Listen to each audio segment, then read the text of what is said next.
Assalamualaikum warahmatullahi wabarakatuh.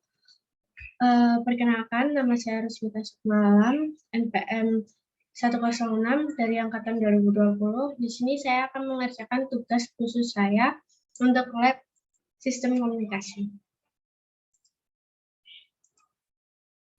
Nah, pertama definisi Stella.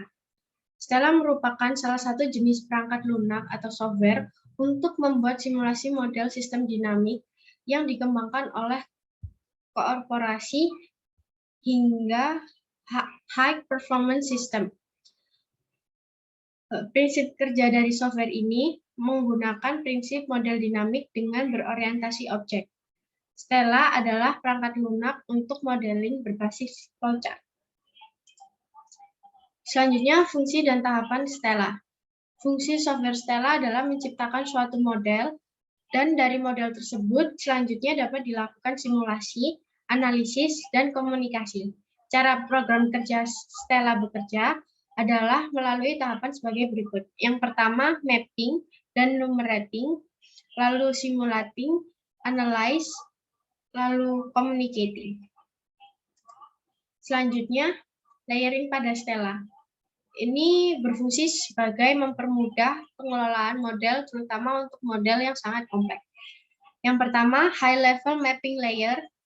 High level mapping layer ini jenjang antarmuka bagi pengguna atau user interface. Pada jenjang ini, penggunaan model dapat bekerja seperti mengisi parameter model, melihat tampilan keluar. Yang selanjutnya adalah model construction layer. Jenjang ini adalah tempat model berbasis flowchart. Apabila menggunakan model ini, ingin memodifikasi struktur model dapat dilakukan di jenjang ini. Selanjutnya adalah equation layer. Pada jenjang ini dapat dilihat persamaan-persamaan matematik yang digunakan dalam model. Ketiga jenjang yang sudah saya sebutkan tadi saling terkait. Penulis atau programmer maupun pengguna ataupun user, model dapat pindah dari satu jenjang ke jenjang lainnya. Lalu selanjutnya ada icon-icon penting pada Stella. Yang pertama adalah stock. Icon stock merupakan hasil suatu akumulasi fungsi untuk menyimpan informasi berupa nilai suatu parameter yang masuk dan keluar di dalamnya. Yang kedua ada flow. Icon flow berfungsi seperti aliran, yaitu menambah atau mengurangi stok. Arah anak panah menunjukkan arah aliran tersebut. Adapun arah aliran biasanya berupa satu arah ataupun dua arah sekaligus. Selanjutnya ada converter. Converter ini secara umum berfungsi untuk mengubah status input menjadi output. Namun di sisi lain, converter juga berfungsi untuk menyimpan konstanta input suatu persamaan, melakukan kalkulasi, dan berbagai input lainnya, atau menyimpan data bentuk grafis. Selanjutnya ada konektor. Icon konektor berfungsi untuk menghubungkan elemen-elemen dari satu model. Lalu selanjutnya ada studi kasus. Studi kasus yang saya ambil adalah simulasi sistem dinamis terhadap produksi beras. Stella merupakan perangkat lunak yang menggunakan prinsip model dinamik dengan berorientasi sebagai objek.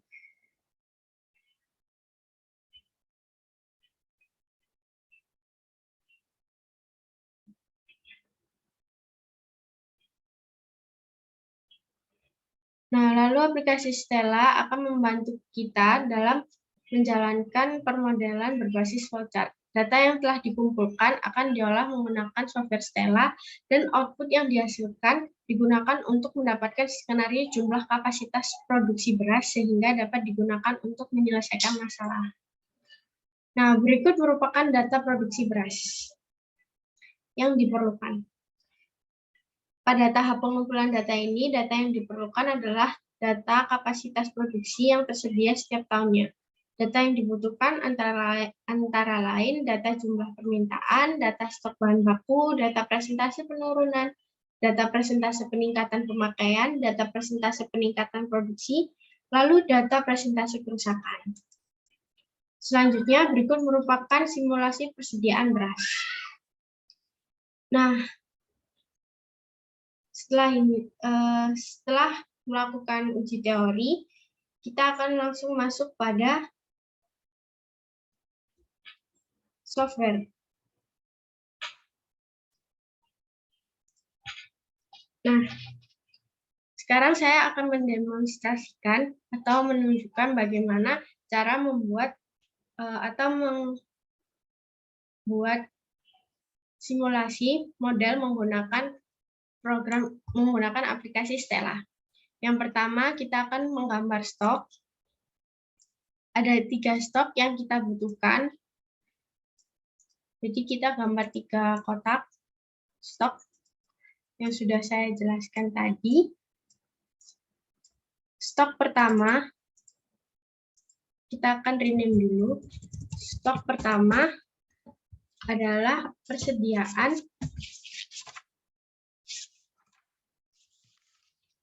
adalah jumlah permintaan. Stok pertama adalah jumlah permintaan.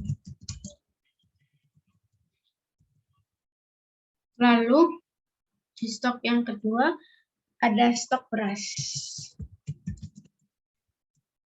Lalu selanjutnya ada stok padi.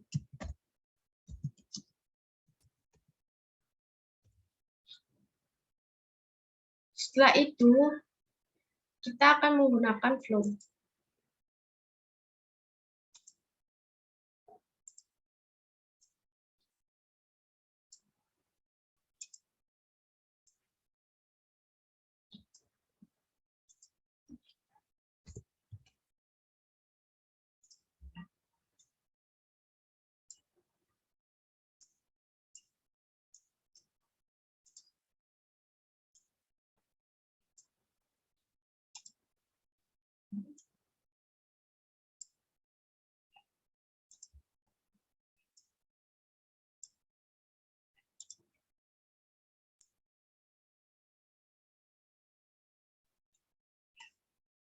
Nah, setelah seperti ini, kita akan mengganti nama dari setiap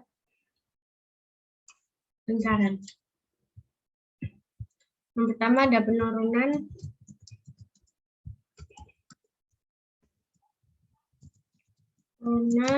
daya beli.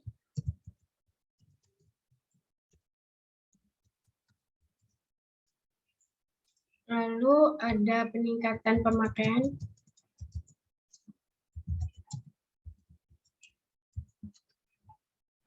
Lalu selanjutnya ada konsumsi beras.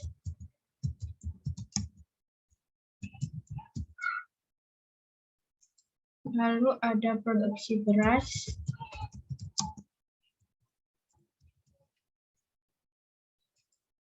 Lalu selanjutnya ada produksi padi.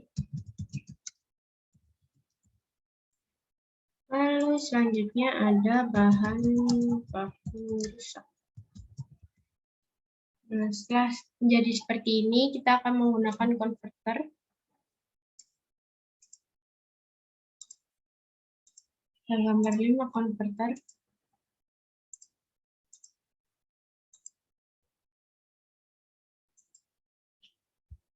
Setelah sudah, kita juga akan memberi nama pada setiap konverter. Yang pertama ada presentasi, fase penuh dengan daya beli. Lalu yang kedua ada presentasi peningkatan pemakaian.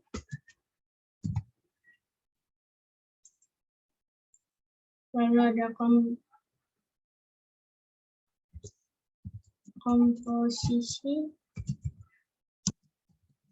penggunaan bahan baku. Lalu ada presentase peningkatan dan produksi padi. Lalu yang terakhir ada presentase Hasil kerusakan bahan baku. Nah, setelah seperti ini, kita akan menghubungkan dengan konektor. Yang pertama, representasi penurunan ke daya beli, lalu jumlah permintaan ke daya beli juga. Yang ini. Oke. Lalu ini sini.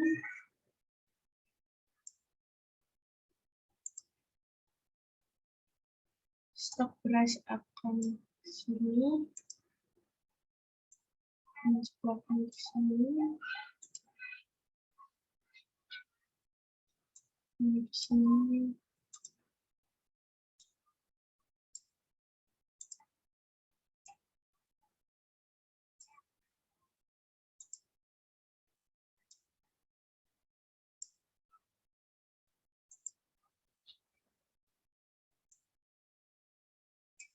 Nah, setelah jadi seperti ini, kita akan masuk ke model. Setelah masuk ke model, kita akan memasukkan satu persatu. Nanti jadinya akan seperti ini. Ini yang sudah saya masukkan dengan data yang telah dicocokkan tadi. Data yang ada di sini.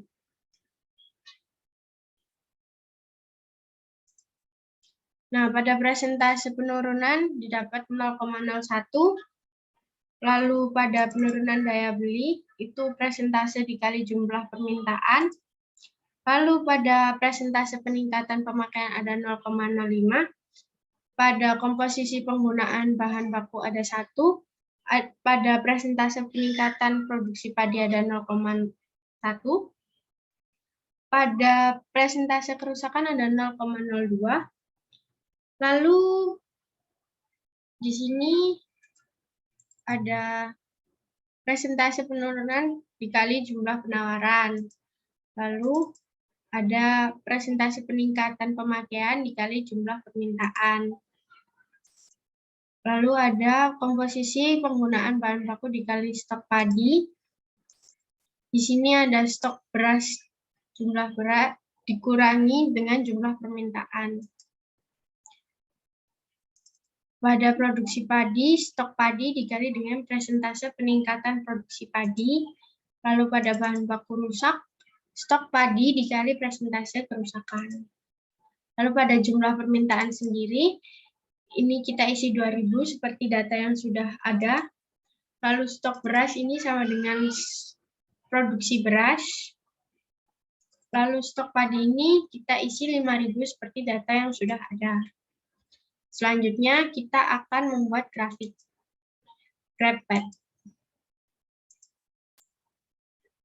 Kita klik 2 kali, masukkan jumlah permintaan, stok beras, stok padi, lalu produksi padi dan konsumsi beras. Maksud saya produksi beras. Lalu klik OK, lalu kita pin, lalu kemudian kita cek sekali lagi. Kita run space, from kita isi 1, to isi 12, dt isi 1, lalu unit of time-nya kita isi month, run modenya normal, interaction mode normal. Kita OK, lalu kita run. Berikut merupakan hasil GrabPad-nya.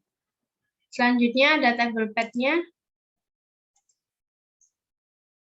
Kita klik 2 kali, kita masukkan jumlah permintaan, stok beras, stok padi, sama produksi padi, dan produksi beras dan konsumsi beras. Sama. Lalu kita OK, kita pin, lalu selanjutnya kita run. Berikut merupakan hasilnya. Setelah mendapatkan hasil ini, kita analisis.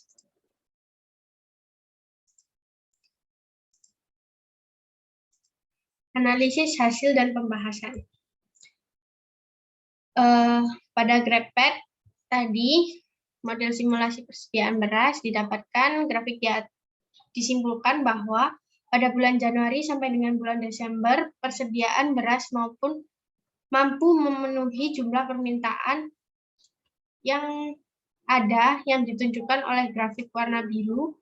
Hal ini dikarenakan persediaan bahan baku yang berupa padi juga cukup sehingga proses produksi dapat terus dilakukan.